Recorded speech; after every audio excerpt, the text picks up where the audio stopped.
Mwiriwe neza mwese abadukurikiye twongeye kubasuhuza aho muherereye hose mu mpande enye z'isi. Muri uyu mwanya tugiye kubagezaho amakuru adasanzwe aho hashyizweho ubwato bwo gufasha abadashaka kuyoborwa na Perezida Trump. Ikigo gifite ubwato bugezweho Villa V Residences cyatanze amahirwe ku banyamerika baherutse kubabazwa n'intsinzi ya Donald Trump nka perezida, bemererwa urugendo mu bwato buzamara imyaka 4 Trump azamara ku butegetsi.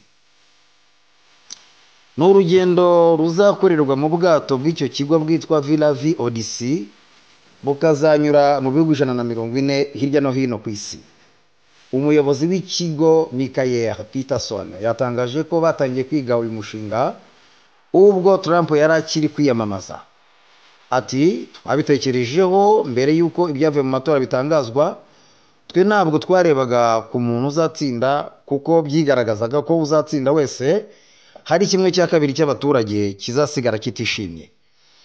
Kwishyura urugendo biri mu byiciro bibiri. Icya mbere ni ukujya umuntu yishyura buri mwaka cyangwa se akishyura mu myaka 4. Ku mwaka umuntu umwe yishyura $80,000 by'amadolari, ni ukuvuga tubishyize mu mafaranga y'u Rwanda ni miliyoni 110 z'amafaranga y'u Rwanda, ndetse n'ibihumbi 50 by'amadolari mu gihe hagiye umugabo n'umugore. Bumva ko nihagiye n'umugabo n'umugore icyo gihe bazishyura 50 by'amadolari, nihagenda umuntu umwe ku giti cye icyo gihe umuntu azishyura ibihumbi 80 by'amadolari.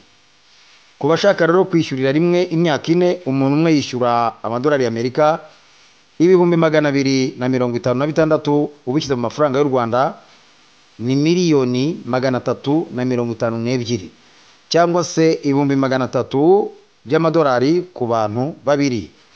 Ikigo cyateguye urugendo cyatangaje ko ubwitabire buri hejuru cyane kuva batangiye kumenyekanisha. Uru rugendo ruzatangirira mu birwa bya Caraïbe aho bazamara ukwezi kumwe, muri Amerika y'Amajyepfo bahamara amezi 4 n'ahandi.